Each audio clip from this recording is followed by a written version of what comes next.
Assalamu alaikum dear students, here is Kumail Haidar and welcome to campus.pk। अच्छा जी, तो first lecture में हम discuss कर रहे थे बेटा, एक ही बच्चा है अभी तक, ये बच्चे ऑनलाइन हो जाओ बेटा सारे। अच्छा जी, तो ECAD NGP में ECAD NGP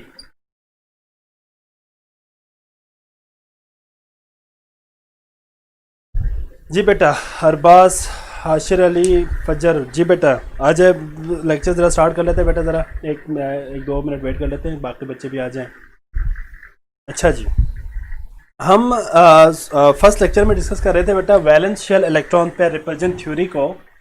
तो valence shell electron pair repulsion theory was put forward by दो साइंटिस्ट, जिसका नाम था बेटा, क्या था बेटा, आपके पास दो साइंटिस्ट थे, एक तो सिजविक और पावल, और साथ में कौन था बेटा, नाइलहॉम और गिलेस्पी। तो ये कुछ फिजिसिस्ट है, उन्होंने valence shell electron pair repulsion theory को एक्सप्लेन किया था। इसमें केमिस्ट भी है और फिजिक्स से रिलेटेड जो साइंटिस्ट थे वो भी थे। इसमें हम कुछ टाइप्स ऑफ द मॉलिक्यूल को डिस्कस कर रहे थे बेटा, टाइप्स ऑफ द मॉलिक्यूल्स को। उसमें हमने एक तो AB2 टाइप को डिस्कस कर लिया था, AB3 टाइप को डिस्कस कर लिया था बेटा। अब हम डिस्कस करेंगे AB4 टाइप। हमारे पास AB4 टाइप के जो मॉलिक्यूल्स हैं, AB4 टाइप के जो मॉलिक्यूल्स हैं, उसके अंदर कुछ कैटेगरीज हैं। नंबर 1, टोटल हमारे पास जो इलेक्ट्रॉन पेयर्स होंगे, टोटल इलेक्ट्रॉन पेयर मैं यहाँ पे सर लिखूंगा, total electron pair will be equal to कितने होंगे बेटा, 4 इलेक्ट्रॉन पेयर होंगे। ठीक है बेटा।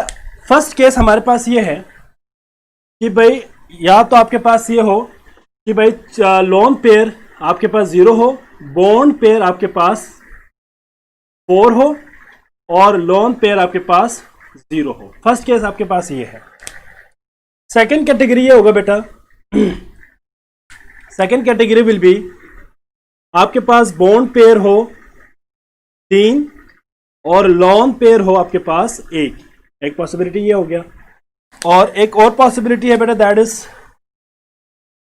वो पॉसिबिलिटी ये है कि आपके पास number 3, that is bond pair आपके पास 2 हो और लॉन पेयर भी आपके पास क्या हो बेटा, 2 हो। तो कुछ कैटेगरीज आपके पास है बेटा, जिसमें मैंने आपको बता दिया कि बॉन्ड पेयर आपके पास 4 हो सकते हैं, लॉन पेयर आपके पास 0, फर्स्ट केस। सेकंड केस में बॉन्ड पेयर 3 हो, लॉन पेयर 1 हो, और लास्ट केस आपके पास क्या होगा बेटा, दैट इज आपके पास 2 लॉन पेयर और 2 बॉन्ड पेयर। ठीक है बच्चे। अब हम जरा इनमें देखते हैं कि भाई अगर आपके पास इस तरह के हो तो ज्योमेट्री क्या होगी, शेप क्या होगी। ठीक है बेटा। तो इसमें याद रखिएगा, इसमें अरेंजमेंट जो आपके पास इलेक्ट्रॉन पेयर्स की अरेंजमेंट है, इन सब में हमारे पास होते हैं बेटा टेट्राहेड्रल, टेट्राहेड्रल। और याद रखिएगा, इसमें जब अरेंजमेंट होगी तो ज्योमेट्री हमारे पास लॉन पेयर की वजह से वो डिफरेंट होती जाएगी। ओवरऑल हमारे पास जो अरेंजमेंट है that is tetrahedral, tetrahedral arrangement होगी, अरेंजमेंट। ठीक है बच्चे, टेट्राहेड्रल अरेंजमेंट। और इसमें जब ज्योमेट्री की हम बात करेंगे तो लॉन पेयर और बॉन्ड पेयर की वजह से उनकी जो ज्योमेट्री है वो टेट्राहेड्रल बेंड शेप, ठीक है बेटा, ट्रायंगुलर, ये हमारे पास ट्राइगोनल पिरामिडल शेप भी आ जाती है, वो हम अभी डिस्कस कर लेते हैं। नंबर 1। ठीक है। अच्छा, सबसे पहले अगर हम बात करते हैं जिसमें बॉन्ड पेयर 4 हो, लोन पेयर 0 हो, तो जो मॉलिक्यूल की अरेंजमेंट है वो कुछ इस तरह होगी बेटा। फॉर एग्जाम्पल ये सेंट्रल एटम है, ठीक है, तो एक आपके पास फॉर एग्जाम्पल यहाँ पे भी आ जाएगा और एक भी हमारे पास यहाँ पे आ जाएगा बेटा, और एक भी यहाँ पे और एक भी हमारे पास यहाँ पे। हमने लास्ट टाइम भी बात की थी बेटा वैलेंस बॉन्ड थ्योरी में, sorry valence shell electron pair repulsion theory में, कि भाई जो सेंट्रल एटम की गिरद जो एटम होगा वो इस तरह से अपने लॉन पेयर और बॉन्ड पेयर को अरेंज करेंगे कि वो एक दूसरे से मैक्सिमम डिस्टेंस पे हो ताकि रिपल्शन मिनिमम हो जाए। ठीक है बच्चे। तो इस तरह उनकी अरेंजमेंट होगी। और बॉन्ड एंगल आपके पास आ जाएगा बेटा, bond angle will be 109.5 degree. Bond angle आपके पास 109.5 डिग्री का होगा बेटा। और शेप हमारे पास क्या होगी बेटा, इसमें shape will be tetrahedral, tetrahedral geometry हमारे पास आ जाएगी बेटा। और याद रखिएगा इसमें एग्जांपल हमारे पास है मीथेन है, SnCl4 है, सिलिकॉन टेट्राक्लोराइड है, ठीक है बेटा। एग्जांपल्स हम यहाँ पे देते हैं बेटा, CH4 मीथेन की हम एग्जांपल दे सकते हैं। अच्छा, इसके बाद सिलिकॉन टेट्राक्लोराइड हमारे पास है, वगैरह वगैरह, इनके एग्जांपल्स हमारे पास वैलेंस शेल इलेक्ट्रॉन पे रिपल्जन थ्योरी के। जी बच्चे, बच्चे सारे गायब हो गए बेटा, कोई भी नहीं है ऑनलाइन? हाँ जी, अच्छा जी बच्चे, चले। इसके बाद एक हमारे पास है जिसमें एक लोन पेयर हो और 3 बॉन्ड पेयर हो, ठीक है बेटा। तो इसमें हमारे पास शेप क्या होगी बेटा, दैट इज कि हमारे पास फॉर एग्जांपल ये ए सेंट्रल एटम है, इसमें एक लोन पेयर होगा बेटा, बाकी 3 बॉन्ड पेयर होंगे इस तरह, ठीक है बच्चे। सारे गायब हो गया यार।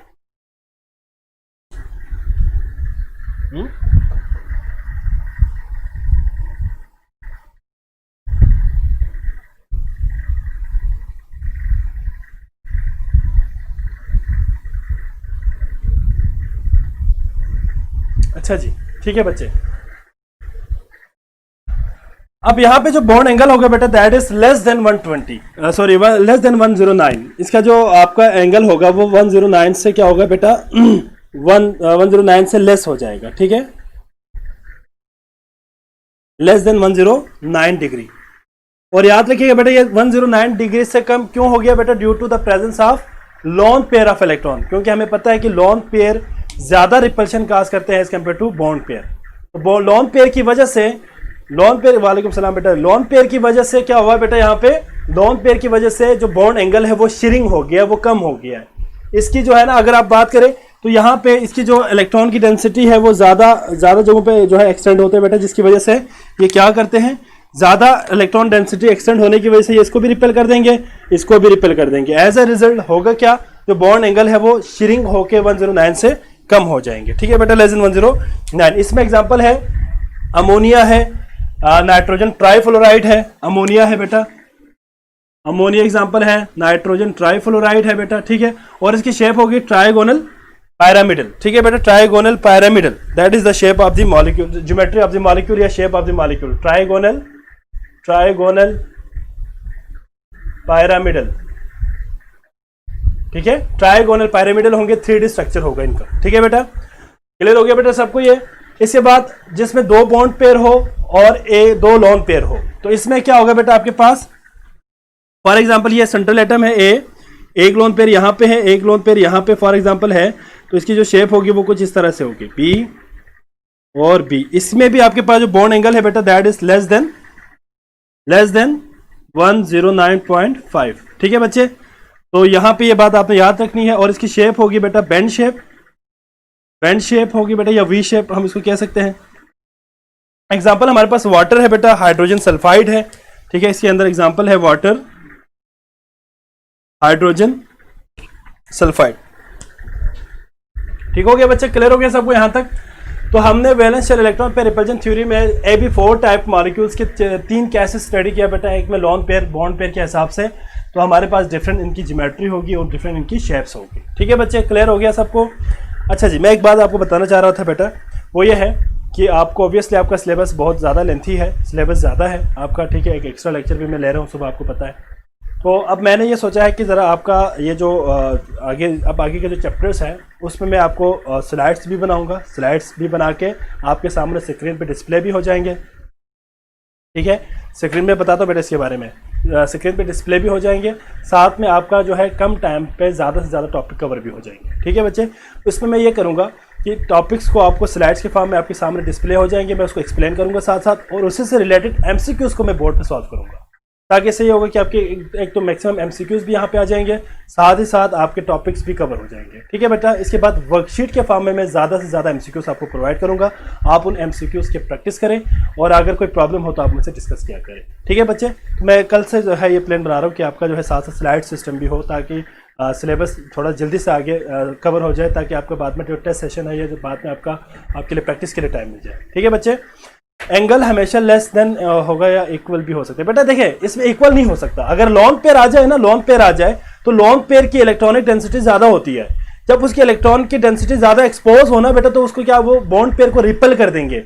जब बॉन्ड पेयर को रिपेल कर देंगे तो बॉन्ड शिरिंग हो जाएंगे, कम हो जाएंगे, बॉन्ड एंगल 109 से ज्यादा इससे कम हो जाएंगे, इसके बराबर नहीं होगा या इससे बढ़ेगा नहीं लोन पेयर की मौजूदगी में।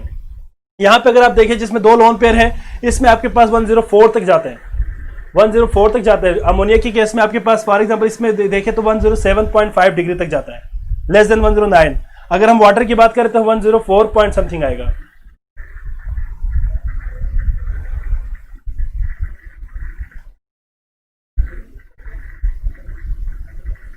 जी बेटा, मैं अभी इसका मैं प्लान बना रहा हूँ। मैं कल से आपको जो है स्लाइड्स भी बना के, स्लाइड्स में मैं आपको सारे नोट्स टाइप प्रोवाइड करूंगा साथ साथ। ठीक है बच्चे, इसमें ये होगा कि आपको मिनिमम टाइम में मतलब 1 घंटे का लेक्चर है तो 1 घंटे में हम एक चैप्टर भी तो उसमें कवर कर सकते हैं। मतलब इसमें ये होगा मेन पॉइंट्स को हम डिस्कस करेंगे और उसी मेन टॉपिक से रिलेटेड एमसीक्यूज को हम बोर्ड पे सॉल्व करेंगे। इससे ये होगा कि मैं बोर्ड पे आपको एमसीक्यू सॉल्व किया करूंगा और स्लाइड्स पे आपको लेक्चर जो है वो डिलीवर किया करूंगा, जिसमें आपको मैं लेक्चर एक्सप्लेन कर दिया करूंगा स्लाइड्स के ऊपर।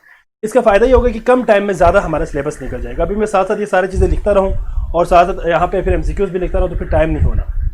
ठीक है, तो ये मेरा ख्याल है अब क्योंकि आपका सिलेबस बहुत ज़्यादा है और टाइम भी कम है तो मैं इसी हिसाब से इसको ज़रा लेके जाना चाह रहा हूँ। इंशाल्लाह कल से हम इसको स्लाइड बेस बनाऊंगा बेटा लेक्चर्स को, और साथ में एमसीक्यूज को मैं बोर्ड पे एक्सप्लेन करूँगा। ठीक है बेटा, इस तरह आपका एक तो टाइम भी बच जाएगा और जल्दी से आपका सिलेबस भी खत्म हो जाएगा। और साथ साथ मैं डेली बेस पे वर्कशीट अब ज़्यादा अपलोड किया करूँगा आपके लिए। जो वर्कशीट होगा उसमें मैं आपको मिसाल के तौर पर अगर 1 घंटे में मैंने एक चैप्टर पढ़ा दिया तो हमारे पास अभी इस वक्त आजकल 2 लेक्चर्स हो रहे हैं, तो अगर हम दो लेक्चर में 2 चैप्टर्स अगर इसके अंदर कवर हो जाते हैं, अब जाहिर बात है 2 चैप्टर को इतना डिटेल तो नहीं पढ़ना हमने, मेन पॉइंट्स को हमने डिस्कस करना है जो पेपर के हवाले से इंपॉर्टेंट हो।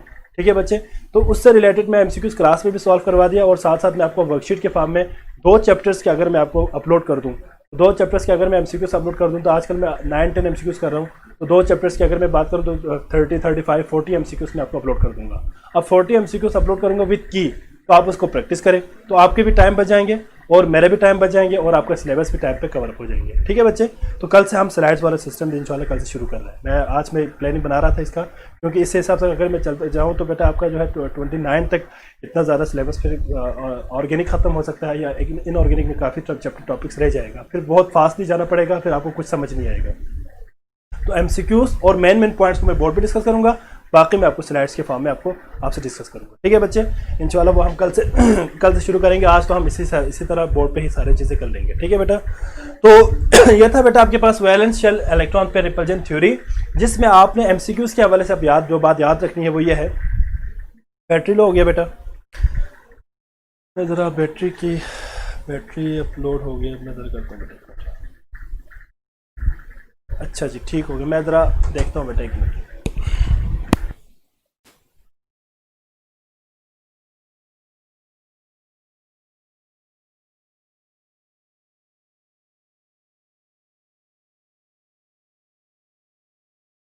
अच्छा जी, तो बेटा इसमें किसी बच्चे को कोई प्रॉब्लम है तो बता सकते हैं बेटा। Valence shell electron pair repulsion theory में कोई प्रॉब्लम है तो बता सकते हैं जी।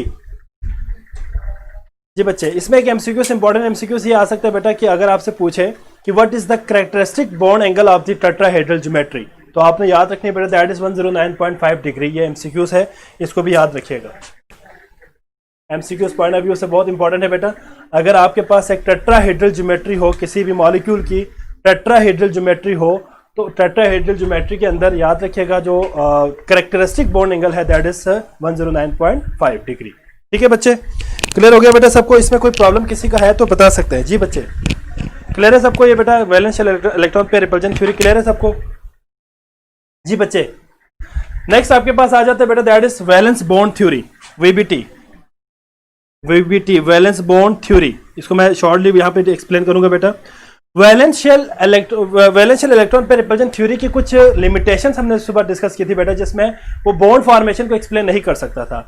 अब इसी चीज को एक्सप्लेन करने के लिए वीबीटी आया, valence bond theory.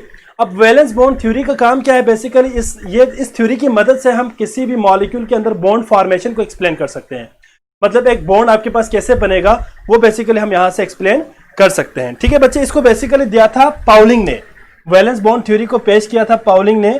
Pauling was the name of the chemist जिसने वीबीटी को, वैलेंस बॉन्ड थ्योरी को एक्सप्लेन किया था। ठीक है बच्चे, इसमें हमारे पास एक बात याद रखिएगा, फॉर एग्जांपल ये मेरे पास 2 एटम्स हैं। अब मैं बॉन्ड फॉर्मेशन की आपको मैं एग्जांपल दे रहा हूं, यहां देखिए जरा बोर्ड पे।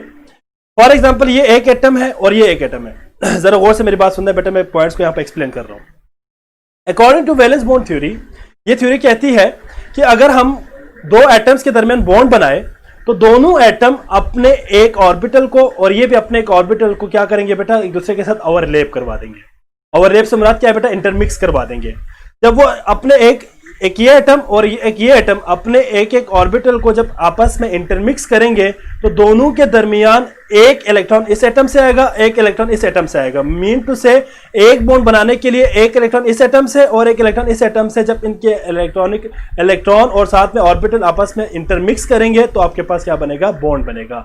तो ये बेसिकली वैलेंस बॉन्ड थ्योरी यही कहती है कि भाई एक बॉन्ड फॉर्मेशन के लिए जो हाफ फिल्ड एटॉमिक ऑर्बिटल से मुराद ये है कि वो ऑर्बिटल जिसके अंदर एक इलेक्ट्रॉन हो इस एटम का और सेकेंड एटम के भी एक ऑर्बिटल जिसके अंदर हाफ फिल्ड हो, मींस एक इलेक्ट्रॉन हो, तो दोनों मिलके आपके पास क्या बनाएंगे बेटा, एक बॉन्ड बनाएंगे। This is basically main point of the valence bond theory. तो आप कह सकते हैं कि बेटा bond is form when half filled atomic orbitals overlap with each other और and from each atom one electron will be contribute for the bond formation। ठीक है बच्चे, that is known as valence bond theory.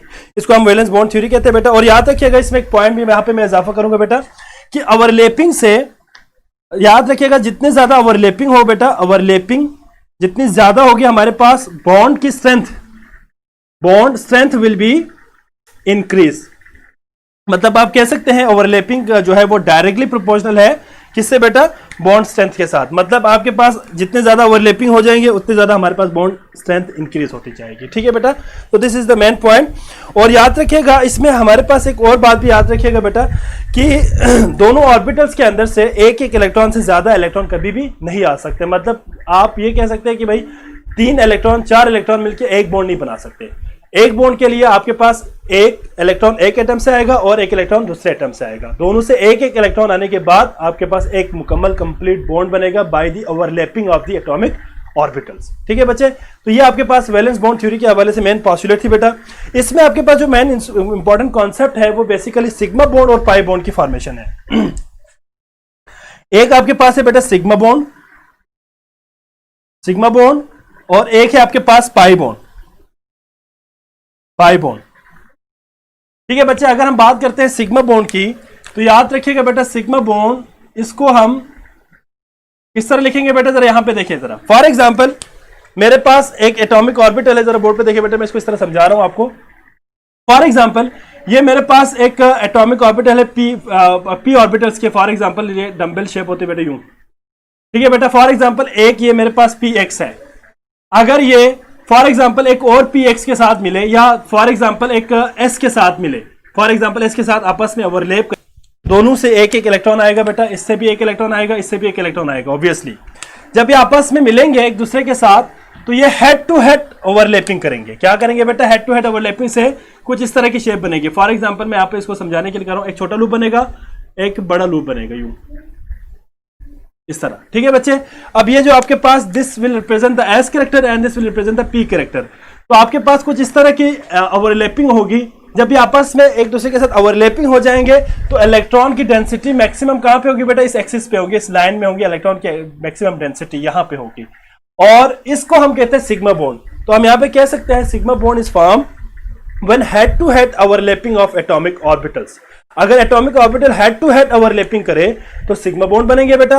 और अगर हम इसी को pi bond की बात करें तो पाई बॉन्ड की अगर हम बात करें बेटा तो पाई बॉन्ड क्या चीज है बेटा, pi bond is form by the side wise overlapping of atomic orbitals. मतलब आपके पास ये एक ऑर्बिटल है, फॉर एग्जांपल पी वाई की हम बात करेंगे फॉर एग्जांपल, और ये एक और पी वाई है फॉर एग्जांपल। ठीक है बेटा, मैं यहाँ पे इसको दो हमारे पास लेट्स सपोज पी वाई और ये पी एक और का पी वाई, एक और एटम का पी वाई है, ये आपस में मिले तो कैसे कैसे आपस में ओवरलैप करेंगे बेटा, एक ये आपके पास आ गया और एक आपके पास ये आ गया। अब आप जरा देखिए इसमें ये जो पॉइंट है this is basically side wise overlapping. अब एक ऑर्बिटल आपके पास ये है, एक ऑर्बिटल आपके पास ये है, तो ये दोनों साइड वाइज ओवरलैपिंग करेंगे। जो ऊपर के लोब्स दोनों है वो आपस में एक दूसरे के साथ ओवरलैप करेंगे, जो बॉटम लोब्स है वो आपस में इस तरह ओवरलैप करेंगे। मतलब साइड वाइज ओवरलैपिंग से अगर बॉन्ड बने तो that is known as pi bond. इसको हम क्या कहेंगे, पाई बॉन्ड कहेंगे। और याद रखिएगा हमेशा कि सिग्मा बॉन्ड का much more stronger than pi bond. Pi bond से बहुत ज्यादा स्ट्रॉन्गर होते हैं सिग्मा बॉन्ड। वजह यही है कि sigma bond head to head overlapping से बनेगा बेटा, pi bond side wise overlapping से बनेगा। और याद रखिएगा जो हेड टू हेड ओवरलैपिंग है उसमें जो इलेक्ट्रॉन की density between the line joining two nuclei होंगे, और पाई बॉन्ड में इलेक्ट्रॉन की डेंसिटी अबव और below the line joining the nuclei. मतलब आपके पास ये लाइन है ना, ये फॉर एग्जांपल एक एटम ये है, एक एटम ये है और एक एटम ये है, फॉर एग्जांपल इन दोनों को जोड़ रहे ये लाइन है, for example this is the axis. जो सिग्मा बॉन्ड है उसमें तमाम के तमाम इलेक्ट्रॉन इसी एक्सिस के ऊपर ही होगा, मतलब ये आपके पास इसी एक्सिस में ही इसकी इलेक्ट्रॉन डेंसिटी होगी। लेकिन जब पाई बॉन्ड की बात करेंगे तो पाई बॉन्ड में इस एक्सिस के ऊपर और ये एक्सिस के नीचे आपके पास इलेक्ट्रॉन की डेंसिटी होगी। तो यहां पे आपके पास मेजर डिफरेंस है बेटा दो, एक तो पाई बॉन्ड और एक सिग्मा बॉन्ड के हवाले से। अगर हम बात करते हैं फॉर एग्जांपल हाइड्रोजन की, तो हाइड्रोजन में आप जरा देखिए, हाइड्रोजन में एक हाइड्रोजन दूसरे हाइड्रोजन के साथ एक सिंगल बॉन्ड बना रहे हैं। अगर हम नाइट्रोजन की बात करें तो नाइट्रोजन एक दूसरे के साथ क्या बना रहे हैं बेटा, for example NH2 double bond बना रहे हैं, ठीक है। इसी तरह फॉर एग्जांपल हम एक और एग्जांपल लेते हैं जिसमें लेट अज्यूम ऑक्सीजन है, ऑक्सीजन और ऑक्सीजन डबल बॉन्ड है फॉर एग्जांपल। अब आप जरा देखें तो इसके अंदर ये एक सिग्मा बॉन्ड है, वन सिग्मा बॉन्ड है, इसके अंदर एक सिग्मा बॉन्ड है, इसके अंदर भी एक सिग्मा बॉन्ड है। इसके अंदर पाई बॉन्ड कितने हैं बेटा, पाई बॉन्ड 2 है, इसके अंदर पाई बॉन्ड 2 है, इसके अंदर पाई बॉन्ड 1 है। तो बेटा याद रखिएगा कि सिग्मा बॉन्ड हमेशा एक बनेगा, पाई बॉन्ड एक भी बन सकता है, 2 भी बन सकता है, 4 नहीं बनेगा ऑब्वियसली, वो तो फिर ज्यादा एक्स्ट्राऑर्डिनरी हो जाएंगे। डबल बॉन्ड ट्रिपल बॉन्ड की अगर हम बात करें तो डबल बॉन्ड में हमारे पास एक सिग्मा एक पाई है, ट्रिपल बॉन्ड में 2 पाई और 1 सिग्मा होगा, ठीक है बच्चे। और pi bond is much more weaker then the sigma bond, ये बेटा आपने याद रखनी है, ठीक है बेटा। और यहां पे आपने जो एमसीक्यूज के हवाले से याद रखनी है बेटा वो ये है कि आपसे पूछ सकते हैं कि भाई हाउ मेनी सिग्मा बॉन्ड्स या how many pi bonds present in the nitrogen, N2 के अंदर कितने पाई बॉन्ड है, तो आपको पता होना चाहिए कि N2 के अंदर कितने पाई बॉन्ड है बेटा, 2 पाई बॉन्ड्स है, पाई बॉन्ड्स। तो ये बेटा आपको क्लियर होना चाहिए, ठीक है बच्चे। क्लियर हो गया सबको? यहाँ पे पाई बॉन्ड और सिग्मा बॉन्ड में किसी बच्चे को कोई प्रॉब्लम है तो बता सकते हैं जी बच्चे, any problem about this? Clear है बेटा सबको जी। नेक्स्ट आपके पास आएगा बेटा दैट इज हाइब्रिडाइजेशन।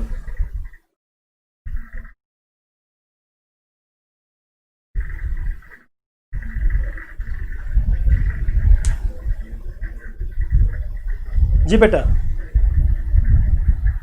वहां बेटा क्या कह रहे हो बेटा, बताओ बेटा, कोई क्वेश्चन है तो बता सकते हैं जी। ओके बेटा वेरी गुड, ठीक है। अब हमारे पास नेक्स्ट है बेटा दैट इज हाइब्रिडाइजेशन। अब हाइब्रिडाइजेशन में भी आपको जाहिर बात है सारे के सारे स्ट्रक्चर बनाने तो कभी पेपर में आएगा नहीं, आपने बताना है कि भाई हाइब्रिडाइजेशन में मेन कॉन्सेप्ट क्या है वो आपको पता होना चाहिए, और इसी से रिलेटेड एमसीक्यूज को आपने सॉल्व करना है। हमें पता है कि बेटा hybridisation is the intermixing of the orbital of the same atom. Basically याद रखिएगा, intermixing of atomic orbital of same atom having different energies and shapes to form same energy and same shape. मसलन ये है कि आपके पास for example ये carbon है, कार्बन आपको पता है 6 है और 12 एटॉमिक नंबर 6 और मास नंबर 12 है, ठीक है बच्चे। इसमें होगा क्या कि आपके पास हाइब्रिडाइजेशन के अंदर जो कार्बन के अपने ऑर्बिटल्स है, अभी आप इसके इलेक्ट्रॉनिक कॉन्फ़िगरेशन करें 1s2 2s2 2px 2py और 2pz 2 4 5 और 6, ये देखें जरा। अब इसमें होगा क्या, हाइब्रिडाइजेशन में ये एक s ऑर्बिटल का एक p के साथ भी हो सकते हैं, 2 p के साथ भी हो सकते हैं और 3 p ऑर्बिटल्स के साथ भी आपस में इंटरमिक्सिंग। एक बात याद रखिएगा, बहुत इंपॉर्टेंट बात मैं बताने लगा हूं बेटा, कि हाइब्रिडाइजेशन अलग चीज है, ओवरलैपिंग अलग चीज है। हाइब्रिडाइजेशन के नतीजे में कभी बॉन्ड नहीं बनते, ओवरलैपिंग के नतीजे में बॉन्ड बनेगा, ठीक है बेटा। ये कंसेप्ट अच्छी तरह याद रखिएगा, हाइब्रिडाइजेशन के नतीजे में कभी बॉन्ड नहीं बनेगा लेकिन ओवरलैपिंग से बॉन्ड बनेगा, ठीक है बच्चे। और एक और डिफरेंस याद रखिएगा, हाइब्रिडाइजेशन सेम एटम के अपने ऑर्बिटल्स के आपस में इंटरमिक्सिंग है, हाइब्रिडाइजेशन सेम एटम के अपने ही ऑर्बिटल्स के आपस में इंटरमिक्सिंग है, जबकि ओवरलैपिंग 2 डिफरेंट एटम्स के ऑर्बिटल्स के आपस में इंटरमिक्सिंग है। जब 2 डिफरेंट एटम्स के ऑर्बिटल आपस में इंटरमिक्स करेंगे तो बॉन्ड बनेगा, एक ही एटम के अपने ऑर्बिटल आपस में इंटरमिक्स हो तो बॉन्ड नहीं बनेगा, दैट इज द हाइब्रिडाइजेशन, ठीक है बेटा। हमारे पास डिफरेंट टाइप्स है हाइब्रिडाइजेशन के बेटा, दैट इज हाइब्रिडाइजेशन में हमारे पास डिफरेंट टाइप्स आएंगे बेटा, that is number 1 is sp3 sp2 और sp। ठीक है बच्चे, आपने इसमें जो बात याद रखनी है वो ये है कि अगर हमारे पास sp3 हाइब्रिडाइजेशन हो तो sp3 में क्या होगा बेटा, एक s ऑर्बिटल होगा, 3 p ऑर्बिटल्स होंगे, वो आपस में इंटरमिक्स करेंगे और हाइब्रिड ऑर्बिटल्स बना देंगे। sp2 की बात हो तो बेटा एक s ऑर्बिटल, 2 p ऑर्बिटल्स। इसी तरह अगर sp की बात हो तो एक s ऑर्बिटल और एक p ऑर्बिटल हमारे पास आएगा। यहां पे एमसीक्यूज के हवाले से जो बात याद रखनी है वो ये है कि परसेंटेज s कैरेक्टर ये बताना है आपने, और p कैरेक्टर, s कैरेक्टर बताया जरा बेटा मुझे, sp3 के अंदर s कैरेक्टर की परसेंटेज क्या होगी। जाहिर बात है बेटा, आपके पास 4 ऑर्बिटल है, डिवाइडेड बाय 100 कर दें तो आपके पास आएगा 25% s कैरेक्टर आएगा और 75% आपके पास p कैरेक्टर आएगा। इसके अंदर अगर हम बात करें तो s कैरेक्टर हमारे पास आ जाएगा बेटा 33.3% और p कैरेक्टर हमारे पास आएगा 66.6%। और इसमें आपके पास 50% s कैरेक्टर होगा और p कैरेक्टर आपके पास 50% होगा। जी बच्चे, क्लियर हो गया बेटा सबको?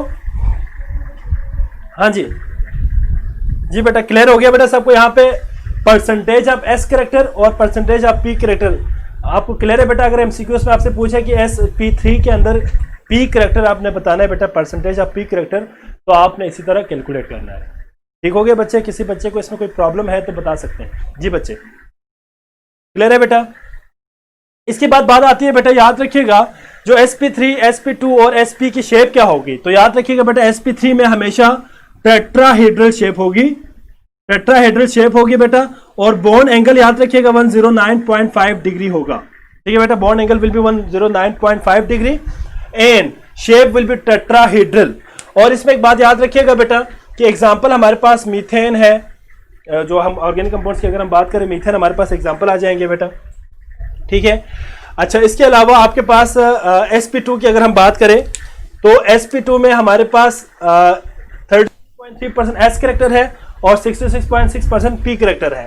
तो यहाँ पे अगर हम बात करें तो शेप हमारे पास क्या होगी बेटा, शेप, हाँ जी, शेप हमारे पास ट्राइगोनल हो जाएंगे। ठीक है, ट्राइगोनल, पैरामिडल या ट्राइगोनल हमारे पास सिंपल शेप आ जाएगी बेटा। और इसमें एक एग्जांपल भी हम यहाँ पे दे देते हैं बेटा, दैट इज फॉर ईथीन। इसके अलावा हमारे पास जो है प्रोपीन भी आ सकता है, ब्यूटीन भी आ सकता है। इसके अलावा हमारे पास जो है पेंटीन वगैरह, इस तरह जिसमें डबल बॉन्ड शामिल हो। वाटर के अंदर भी हमारे पास sp2 हमारे पास एग्जांपल है बेटा। ठीक है, अब इसमें मैं आपको एक चीज समझाना चाह रहा था, वो ये है कि एक तो इसमें आपने शेप याद रखना बेटा, ट्राइगोनल प्लेनर, ट्राइगोनल प्लेनर इसकी शेप होगी, और जो बॉन्ड एंगल होगा बेटा दैट इज 120 डिग्री। ठीक है बच्चे, इसकी अगर हम बात करें तो इसकी शेप होती है लीनियर शेप। ठीक है बेटा, और बॉन्ड एंगल होगा बेटा 180 डिग्री। ठीक है बच्चे, और एग्जांपल में हम इसमें ले सकते हैं इथाइन मॉलिक्यूल्स को हम ले सकते हैं जिसमें ट्रिपल बॉन्ड आ जाए। नाइट्रोजन के अंदर भी ट्रिपल बॉन्ड है, उसके अंदर भी इसी तरह ही बॉन्ड फॉर्मेशन होगी। ठीक है बच्चे, तो ये आपके पास एक हाइब्रिडाइजेशन के हवाले से कुछ कॉन्सेप्ट था जिसको आपने मेमोराइज करना है। ठीक है बच्चे, क्लियर है बेटा? हाइब्रिडाइजेशन के हवाले से अगर मैं आपसे पूछूं कि भाई इस तरह के हाइब्रिडाइजेशन में बेसिक क्वेश्चन यही आता है, या तो आपसे पूछेंगे कि परसेंटेज s कैरेक्टर बता दे या परसेंटेज p कैरेक्टर बता दे, या एक मॉलिक्यूल दे देंगे आपको और आपसे कहेंगे कि इसके अंदर कौन सी हाइब्रिडाइजेशन होगी। बस ये बात आप याद रखिएगा, अगर तो उस मॉलिक्यूल के अंदर सिंगल बॉन्ड है तो सारे के सारे sp3 हाइब्रिडाइजेशन होगी।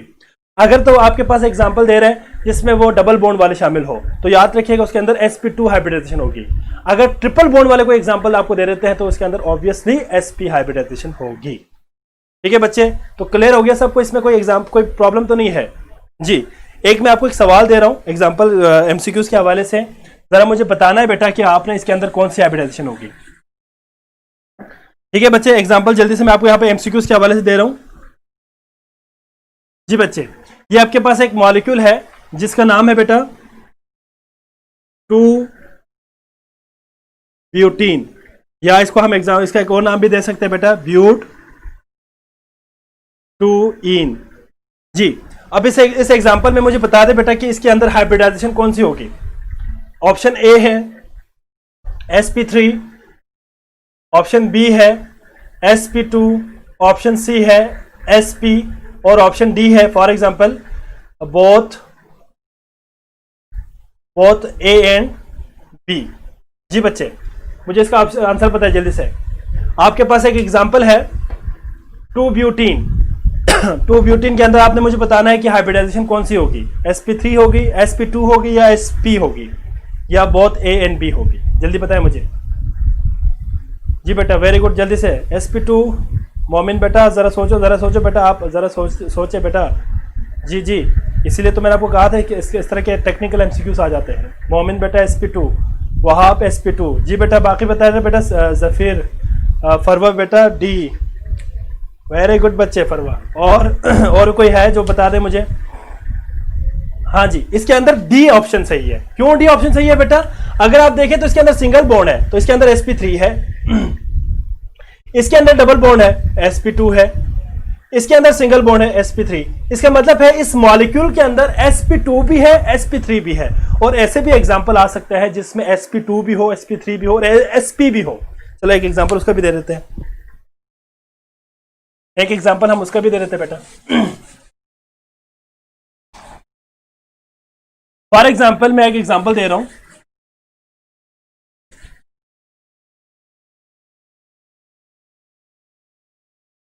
लेट अज्यूम जी बच्चे, अब जरा मुझे इसमें बता दें, ये आपके पास कंपाउंड कौन सा होगा बेटा? नाम बताएं जरा इस कंपाउंड का। जी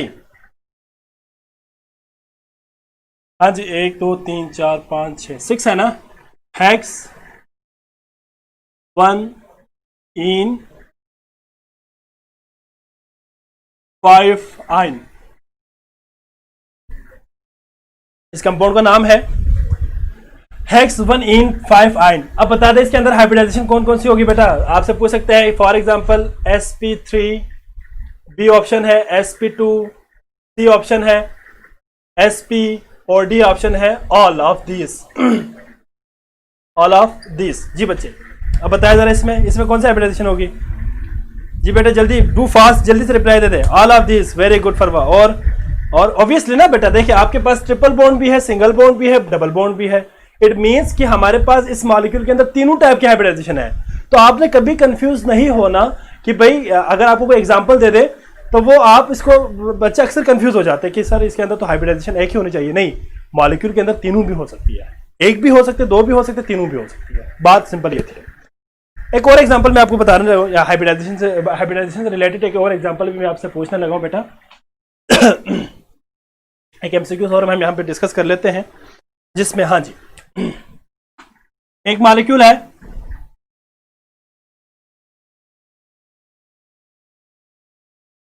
इसमें अब मुझे आपने बताना है एमसीक्यूज के हवाले से। ठीक है बेटा, एमसीक्यूज के हवाले से बताना है मुझे आपने कि हाउ मेनी सिग्मा बॉन्ड और how many pi bond.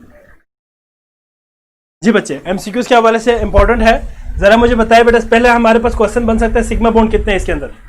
How many sigma bond present in the molecule of ethene. ये इथीन मॉलिक्यूल है, दिस इज इथीन। जी इथीन मॉलिक्यूल में मुझे जरा बताइए बेटा। हाँ जी सिग्मा बॉन्ड कितने होंगे? एमसीक्यूज के हवाले से आपसे पूछ सकते हैं 1 2 3 4। जी आपसे option for example sigma bond के आपसे पूछ रहे हैं, चलो मैं यहां पे लिख लेता हूं।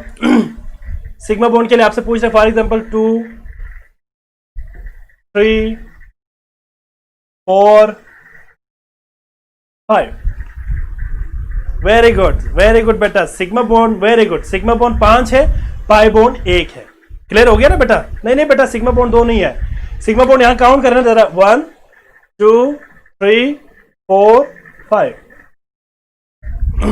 जी वेरी गुड, ठीक है। And 1 pi bond. तो इस तरह के क्वेश्चन कर सकोगे ना बेटा? हाइब्रिडाइजेशन से रिलेटेड कोई इस तरह की क्वेश्चन आ जाए तो सॉल्व कर सकोगे ना बेटा? कोई प्रॉब्लम तो नहीं किसी बच्चे को?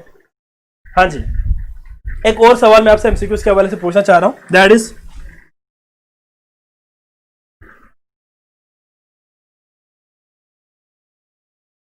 हाइब्रिडाइजेशन बताओ भाई। मैं नाम नहीं बताऊंगा, इस कंपाउंड का नाम नहीं बताऊंगा, आपको पता होना चाहिए। ऑर्गेनिक केमिस्ट्री आप पढ़ के आए?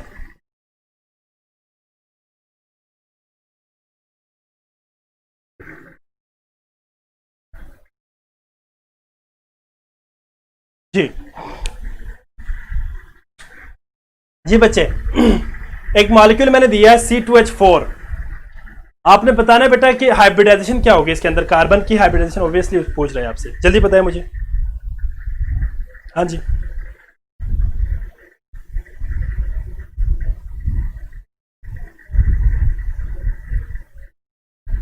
बेटा डू फास्ट, जल्दी बताएं ना मुझे, ताकि मैं आगे फिर नेक्स्ट टॉपिक पे मूव करूं। जी बच्चे, नो नो बेटा मोहम्मद, नहीं बेटा sp2 भी नहीं है। बेटा आप पहले कंपाउंड को तो देखें ना, पहले कंपाउंड को देखो। जाहिर बात है कोई मुझे sp2 लिख रहा है, कोई sp3 लिख रहा है, कोई sp लिख रहा है, तो जाहिर बात है एक तो आंसर सही है, ठीक है ना बच्चे। आप पहले मुझे बताएं मॉलिक्यूल का नाम क्या है, इस मॉलिक्यूल का नाम बताओ पहले। यस, मॉलिक्यूल का नाम बताओ जल्दी से। जी बच्चे, मोहम्मद, फरवा, अहमद, हैदर, जफीर, मोहम्मद, मोमिन, बेटा जल्दी से मुझे इनके नाम बताओ, इस कंपाउंड का नाम बताओ। sp2, वजाहत बेटा, उस्मान, मोमिन, क्या कह रहे हो भाई? मैंने आपसे पूछा है कि नाम बताए, पहले मुझे इस कंपाउंड का नाम बताएं। ठीक है, नाम बताएं, आपको पता चल जाएगा। इस कंपाउंड का नाम बताओ बेटा जल्दी से, बेटा जल्दी करें ना, टाइम वेस्ट ना करें।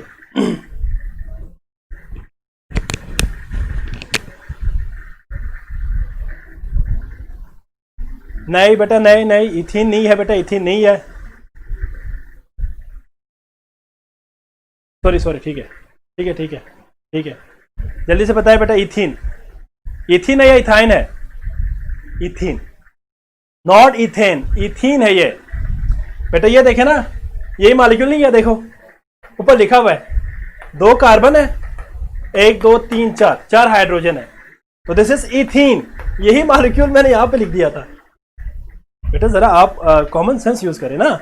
मैंने ऊपर लिखा हुआ है, देखे C2H4 इथीन, तो इसके अंदर हाइब्रिडाइजेशन होगी sp2 हाइब्रिडाइजेशन।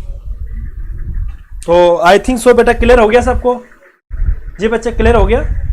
हाँ जी, सबको क्लियर हो गया बेटा?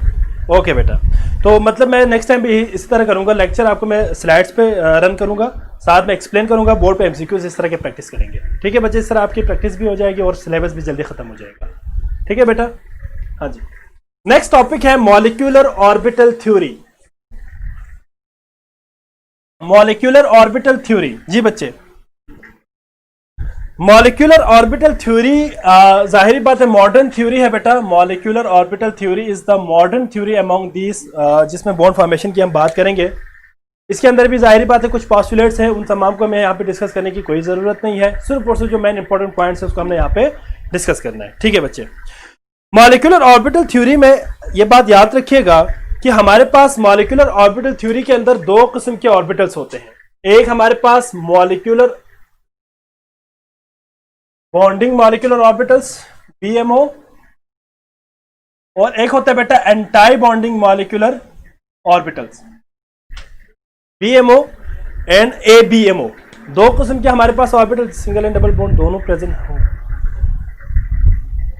किसके दरमियान बेटा? आप कह रहे हैं फरवा बेटा, सिंगल और डबल बॉन्ड दोनों प्रेजेंट है।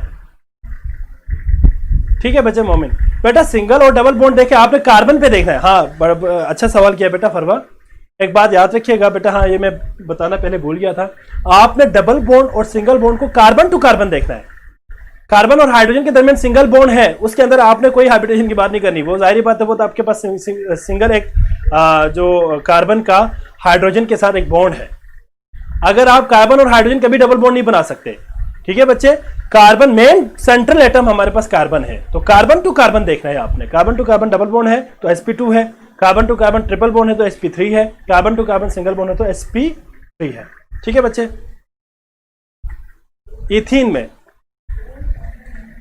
इथीन में क्या कह रहे हो बेटा? C डबल बॉन्ड C, ये कह रहे हो?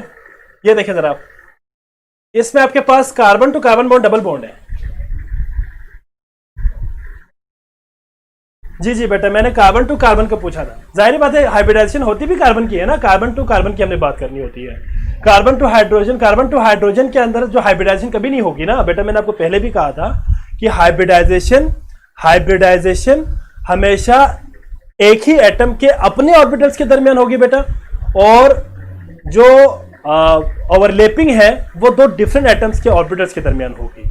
ठीक है, तो यहां पे भी इस कार्बन के भी sp2 और इस कार्बन के भी sp2 आपस में ओवरलैप कर रहा है। इसमें क्या होगा? sp2 और s sp2 और s ओवरलैपिंग, तो ये आपके पास सिंगल बॉन्ड है, सारे के सारे आपके पास क्या है बेटा, sp। जी ठीक हो गया बेटा, क्लियर हो गया। अच्छा जी, मॉलिक्यूलर ऑर्बिटल थ्योरी में बेटा याद रखिएगा कि हमारे पास दो किस्म के ऑर्बिटल्स है बेटा, एक तो बॉन्डिंग मॉलिक्यूलर ऑर्बिटल है और एक आपके पास एंटाई बॉन्डिंग मॉलिक्यूलर ऑर्बिटल्स है। जो बॉन्डिंग मॉलिक्यूलर ऑर्बिटल्स है बेटा याद रखिएगा, इनकी एनर्जी लो एनर्जी होगी, लो एनर्जी होगी बेटा, और इनकी हमारे पास क्या होगी बेटा, हाई एनर्जी होगी। ये बात आपको भी याद होना चाहिए बेटा, हाई एनर्जी। और याद रखिएगा बॉन्डिंग मॉलिक्यूलर ऑर्बिटल में इलेक्ट्रॉन की डेंसिटी कहां पे ज्यादा होगी बेटा, जो एक्सिस है या लाइन ज्वाइनिंग टू न्यूक्लियाई के अंदर, दो न्यूक्लियाई को ज्वाइन कर रहे हैं उस लाइन में होगी बेटा, और इसमें हमारे पास अबव और बिलो होंगे। ठीक है बच्चे, below the line joining two nuclei. Sir NTS में केमिस्ट्री का पार्ट होता है या नहीं? जी बच्चे, एनटीएस में केमिस्ट्री का पार्ट नहीं होता। एनटीएस एक जनरल टेस्ट होता है जिसमें आपका इंग्लिश शामिल होगा बेटा, इंग्लिश का पोर्शन है।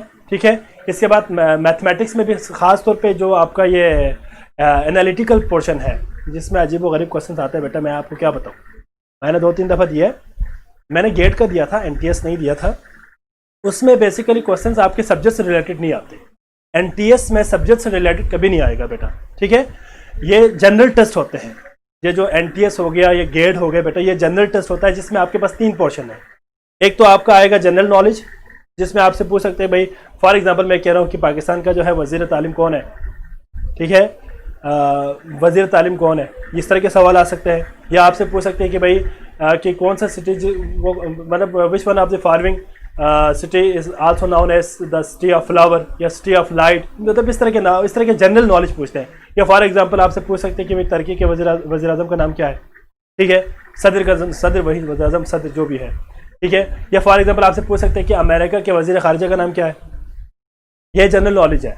या आपसे पूछ सकते हैं कि भाई ऑस्ट्रेलिया के कैपिटल सिटी का नाम क्या है, इंडिया के कैपिटल सिटी का नाम क्या है, मतलब इस तरह के जनरल नॉलेज आता है। एक क्वेश्चन आपका आता है एनालिटिकल रीजनिंग। एनालिटिकल रीजनिंग बहुत अजीब क्वेश्चन होता है बेटा, मैं आपको बता रहा हूँ, मुझे तो सबसे मुश्किल लगता है ये चीज़ें, ये पोर्शन एनालिटिकल रीजनिंग क्वेश्चन जो मैथमेटिक्स के आपका भी हमारे साथ पढ़ा रहे हैं, इसको अच्छी तरह पढ़ लेना आप लोग, क्योंकि इसमें आपको अजीब व गरीब क्वेश्चन आते हैं। भाई फलाना मिसाल के तौर पर एक क्वेश्चन इस तरह आता है, फॉर एग्जाम्पल ए बी का जो है फॉर एग्जाम्पल भाई है, बी सी का जो है फॉर एग्जाम्पल सिस्टर है, और सी डी का फॉर एग्जांपल हम कह सकते हैं कि भाई कज़न है। तो ए और डी के दरमियान क्या रिलेशन है, ए और डी के दरमियान क्या रिश्ता है। तो इस तरह के अजीब व गरीब दिमाग की दही बनाने वाले काम है, ब्रेनस्टॉर्मिंग क्वेश्चंस आते हैं। एक ये पोर्शन आएगा और एक पोर्शन आपका आता है इंग्लिश का। तो इंग्लिश में भी आपको वोकैबुलरीज आपकी तरह स्ट्रॉन्ग होनी चाहिए, और ख़ास तौर पे वो सिनोनिम्स जो है इस तरह के क्वेश्चंस आ जाते हैं। खास होकर सेंटेंस करेक्शंस के आ जाते हैं, सेंटेंस करेक्शन की, इसके अलावा पंक्चुएशन टाइप के आ जाते हैं। तो वो ज़रा ना जनरल टाइप का होता है।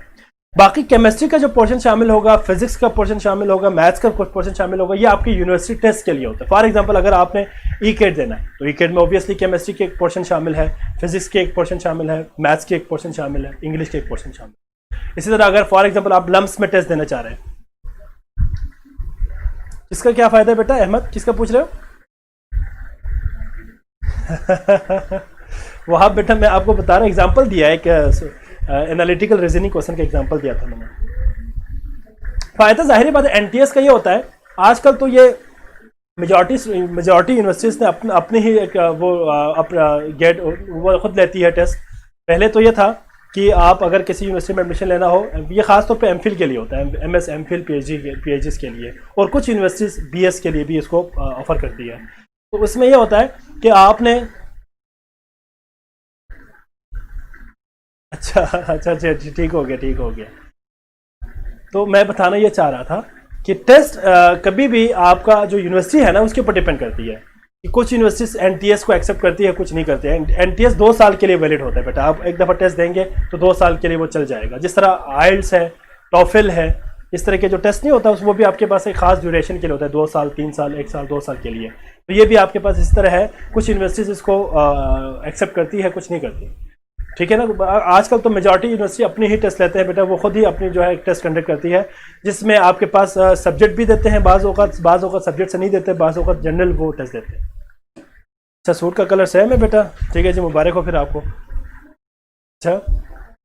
अच्छा जी, तो बात चले हम यहाँ अपने टॉपिक की तरफ चलते हैं बेटा। मॉलिक्यूलर ऑर्बिटल थ्योरी की हमने बात की बेटा, तो ये BMO और ABMO की बात हमने कर ली।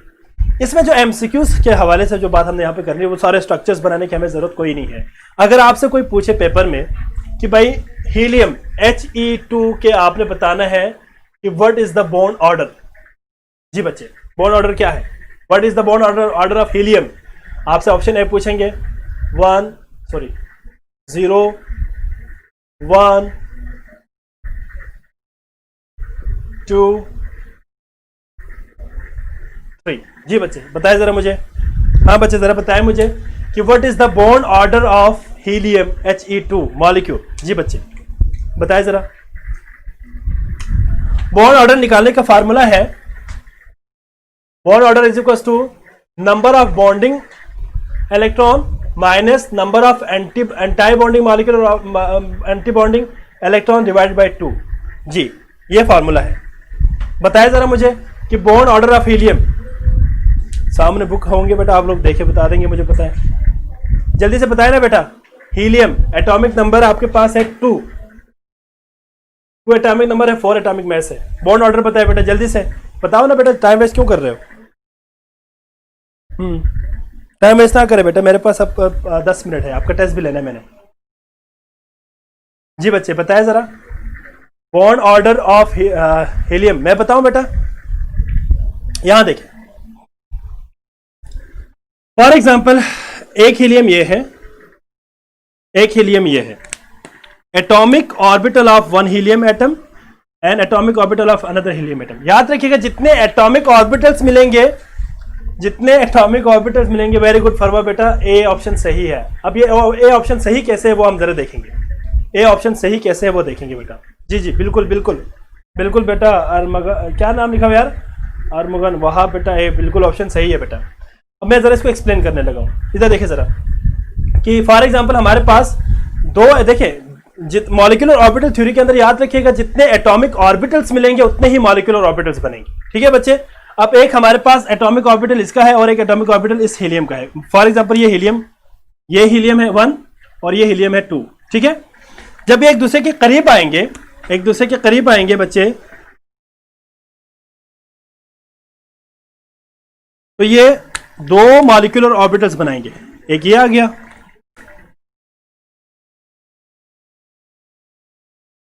एक ये आ गया, दो मॉलिक्यूलर ऑर्बिटल्स बनाएंगे, ठीक है बच्चे। अब आपके पास यहां पे जरा गौर से देखिए बेटा, इस हीलियम के पास भी 2 इलेक्ट्रॉन है, जाहिर बात है 2 एटॉमिक नंबर है, इसके पास भी 2 है, ठीक है बच्चे। क्लियर हो गया? टोटल कितने इलेक्ट्रॉन है? 1 2 3 4 इलेक्ट्रॉन को अकोमोडेट करना है, तो पहले यहां पे 2 आ गया बेटा और एक 2 यहां पे आ गया। ये आपके पास सिग्मा 1s है और ये सिग्मा स्टार 1s है, ठीक है बच्चे। अब आप जरा यहां पे देखें, this is BMO and this is ABMO, bonding and anti bonding molecular orbital. जी अब आपको मैंने सवाल ये पूछा था कि भाई बॉन्ड ऑर्डर क्या होगा, तो बॉन्ड ऑर्डर कैसे निकालेंगे? Bond order will be equal to, जी बच्चे मैंने कहा था number of bonding electron minus number of anti bonding electrons, ठीक है, anti bonding electrons divided by 2। तो यहां पे बताया नंबर ऑफ बॉन्डिंग इलेक्ट्रॉन कितने, 2 माइनस इसमें कितने हैं 2 डिवाइडेड बाय 2 और इज इक्वल टू 0। तो ऑप्शन इज 0। ठीक हो गया बच्चे, क्लियर हो गया सबको?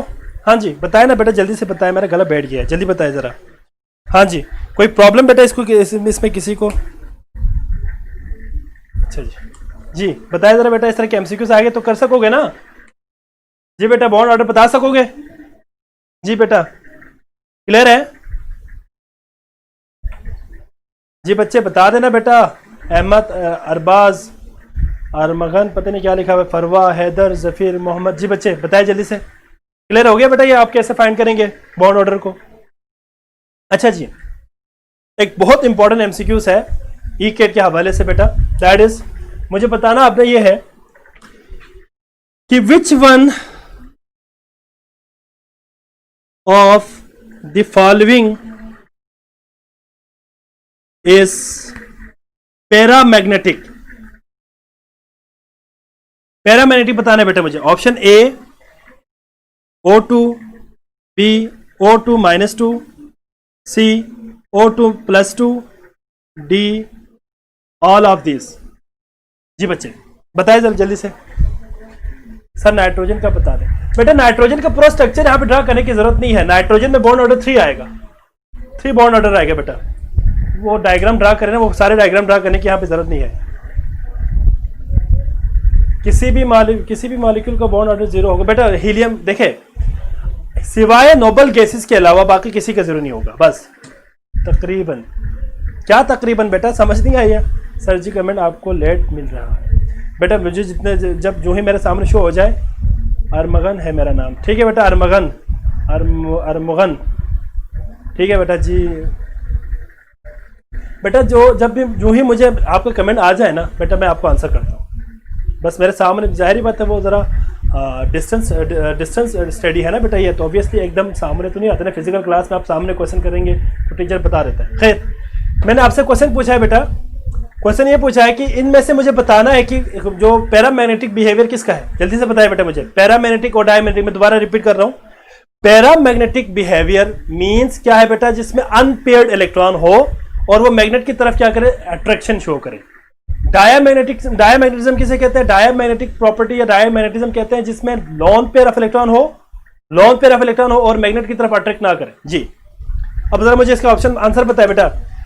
ऑक्सीजन का पैरामैग्नेटिक और डायमैग्नेटिक बिहेवियर आप लोगों स्टडी किया हुआ है ना बेटा, एमओटी के जरिए। जाहिर बात है वो डायग्राम सारे आप ड्रा करते हैं बेटा, सारे के सारे डायग्राम। ऑब्वियसली सारे के सारे डायग्राम यहाँ पे ड्रा करना एक तो पॉसिबल भी नहीं है और जरूरत भी नहीं है यहाँ पे, सिर्फ एमसीक्यूज के हवाले से देखना। जी बेटा जल्दी से बताया ना बेटा मुझे, इसमें से पैरामैग्नेटिक और डायमैग्नेटिक बताया, सॉरी पैरामैग्नेटिक बताया मुझे जल्दी से।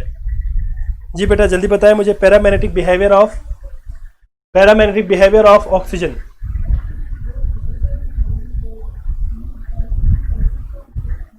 बताया बेटा जल्दी से।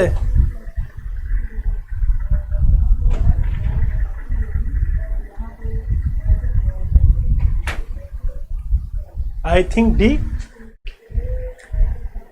नहीं बेटा, वहां बेटा गलत है बेटा। सारे बच्चे जरा माइंड पे जरा फोकस करें। ये और फरवा ए क्यों है बेटा, जरा मुझे बता सकते हो ए क्यों है? फरवा ने आंसर सही दिया है, ऑप्शन है ए। जी बच्चे ऑप्शन ए सही है। हाँ जी, ए क्यों सही है ये तो मैं आपसे पूछ रहा हूं। सी नहीं बेटा, डी सी नहीं है, ए सही है। ऑक्सीजन, मॉलिक्यूलर ऑक्सीजन सही आंसर है। पैरामैग्नेटिक। अब मैं जरा आपको एक्सप्लेन करता हूं ये पैरामैग्नेटिक क्यों है। इधर देखें जरा बच्चे, ऑक्सीजन के अगर आप एंटाई बॉन्डिंग मॉलिक्यूलर ऑर्बिटल्स के अंदर आप देखें, जिसमें आपके पास π2py और π2pz ऑर्बिटल्स को अगर आप देखें, molecular anti bonding molecular orbitals में अगर आप देखें तो उसमें बेसिकली ये मैं आपको यहाँ पे शो कर रहा हूं, एक अनपेयर इलेक्ट्रॉन यहाँ पे और एक अनपेयर इलेक्ट्रॉन यहाँ पे है। ठीक है बच्चे, दोनों में एक एक अनपेयर इलेक्ट्रॉन है, तो इस वजह से ये पैरामैग्नेटिक शो करेंगे ऑक्सीजन, और ये खास तौर पे लिक्विड फॉर्म में हो, ये बात याद रखिएगा। और O2-2 O2+2 इसकी बात करते हैं। O2-2 से मुराद क्या है? O2-2 से मुराद ये है कि 2 इलेक्ट्रॉन गेन किया है, तो एक इलेक्ट्रॉन इधर आएगा, एक इलेक्ट्रॉन इधर आएगा, पेयर्ड हो गए, ये तो डायमैग्नेटिज्म हो गया बेटा। अगर O2+2 की बात करें तो 2 इलेक्ट्रॉन लॉस कर दिया इसने, तो दोनों खाली हो जाएंगे यहां पे, तब भी क्या होगा बेटा आपके पास ये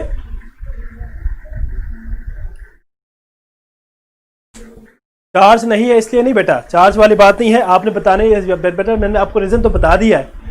रीजन ये है कि जो ऑक्सीजन O2 है, सिर्फ O2 न्यूट्रल फॉर्म में जब हो तो बेटा इसके पास अनपेयर्ड इलेक्ट्रॉन है, इसके पास क्या है? अनपेयर्ड इलेक्ट्रॉन है, इसलिए ये पैरामैग्नेटिज्म है। और अगर यहाँ पे अगर O2+2 हो तो दोनों इलेक्ट्रॉन लॉस कर देंगे, तब भी आपके पास यहाँ पे कोई इलेक्ट्रॉन नहीं होगा, बाकी सारे पेयर्ड हो जाएंगे, तो भी डायमैग्नेटिज्म है। O2-2 की बात करें तो 2 इलेक्ट्रॉन इसके अंदर ऐड हो जाते हैं, जिसकी वजह से ये +2 आ जाएंगे। क्लियर हो गया बेटा यहां तक सबको? जी, मॉलिक्यूलर ऑर्बिटल थ्योरी हमारा हो गया बेटा यहाँ पे कंप्लीट। इसके बाद एक और टॉपिक आएगा बेटा, बॉन्ड एनर्जी और डायपोल मूवमेंट, ये हम कल देखेंगे। ठीक है बच्चे, यहाँ पे मेरे ख्याल टाइम क्या हुआ है? टाइम हो गया है। जी बेटा क्लियर है सबको? बेटा समझ आया बेटा टॉपिक? आज का लेक्चर आपको क्लियर हो गया बेटा? जी आज हमने थोड़ा ज़्यादा पढ़ा है, मेरा ख्याल है आपको क्लियर हो गया होगा। ठीक है बेटा, क्लियर, कोई मसला तो नहीं है इसमें? अभी आपका एक टेस्ट होगा बेटा, टेस्ट के बाद बेटा अपने रिव्यूज़ लाजमी दे दीजिए। ठीक है बेटा, रिव्यूज़ दिया करें आप लोग अपने रिव्यूज़। आपके रिव्यूज़ से हमें पता चल जाता है कि बच्चे को समझ आ रहा है या नहीं आ रहा है, कोई प्रॉब्लम तो नहीं है। ठीक है बेटा, वो हमें सब कुछ पता चल जाता है। तो अपने रिव्यूज़ लाजमी दे दें, और अगर आप रिव्यूज़ दे दें तो उसके साथ साथ आपने मेंशन भी करना है कि मैंने ये स्टार इसलिए दिया है। अपने जो आपको जो आप रैंक जो है रेटिंग करते हैं बेटा, उसमें आप अपने कमेंट्स लिखा करें। ठीक है बेटा, समझ आए या ना आए? ठीक है बेटा।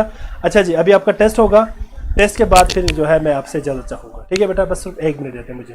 आपके स्क्रीन पर टेस्ट शो हो जाएंगे बेटा, सिंपल है टेस्ट, ये प्रीवियस लेक्चर से रिलेटेड है। If the value of L is equal to 2 then the value of M is quantum number से रिलेटेड है बेटा, बड़ा आसान है। Maximum electron rate can accommodate in the subshell is given by a formula, आसान है बेटा ये भी। इसके बाद बस यही है, 3 है बस, जल्दी से इसको करें बेटा ताकि फिर हम लेक्चर को वाइंड अप करें। मैं आज इस चैप्टर से रिलेटेड जो आज हमने जितना पढ़ा है बेटा, इस चैप्टर नंबर 6 से रिलेटेड मैं MCQs वर्कशीट के फॉर्म में अपलोड कर दूंगा बेटा। कल से हम इससे भी ज़्यादा पढ़ेंगे in the form of slides, और बाकी जो इस तरह के MCQs को हम बोर्ड पर डिस्कस किया करेंगे, और बाकी जो टॉपिक है वो मैं आपको स्लाइड से पढ़ाऊँ। ठीक है बेटा, आपके सामने एक स्लाइड आ जाएंगी, नोट्स टाइप आ जाएंगे, तो बाद में आप उसको नोट भी कर सकेंगे। ठीक है बेटा, तो आपके पास अभी 1 मिनट है। अगर किसी को टेस्ट शो ना हो तो वो अपने जो है पेज को रिफ़्रेश कर दें। पेज को रिफ़्रेश करने के बाद स्टार्ट द टेस्ट पे क्लिक करें। जी बच्चे, ठीक हो गया बेटा?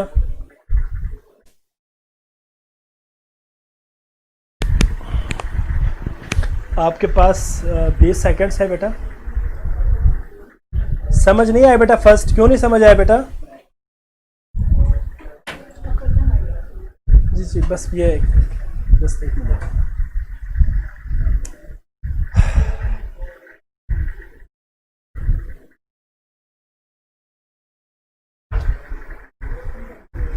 जी बेटा, फर्स्ट का आंसर था 5। अगर एजिमुथल क्वांटम नंबर 2 हो तो मैग्नेटिक क्वांटम नंबर कितने थे बेटा? 5 था ना बेटा। अब आप देखें इसमें फजर के 2 मार्क्स है, उस्मान के 2 मार्क्स है, अहमद 2 मार्क्स है। बेटा ये इसमें सबने तो अटेम्प्ट नहीं किया बेटा, क्यों? बाकी बच्चों ने अटेम्प्ट नहीं किया बेटा। चलो कोई नहीं बेटा, खैर चलो बेटा हम यहाँ पे अब स्टॉप कर लेते हैं। सर फर्स्ट समझ नहीं आ रहा बेटा। फर्स्ट में आपने बताना था कि आपके पास अगर प्रिंसिपल क्वांटम नंबर की वैल्यू 2 हो तो मैग्नेटिक क्वांटम नंबर की वैल्यू क्या होगी? वॉइस क्लियर होगी?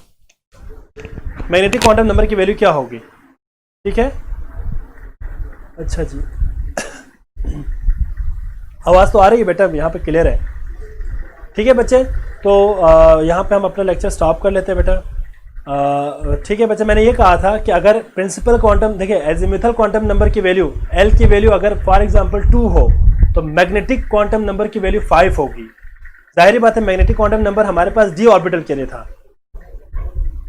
चलो बेटा कोई बात नहीं, चलो कोई बात नहीं, इट्स ओके। कल हम इंशाल्लाह नेक्स्ट टॉपिक के साथ यहाँ पे फिर दोबारा हमारी मुलाकात होगी बेटा। अपना बहुत सारा ख्याल रखिएगा बेटा। ठीक है बेटा, अल्लाह हाफिज़।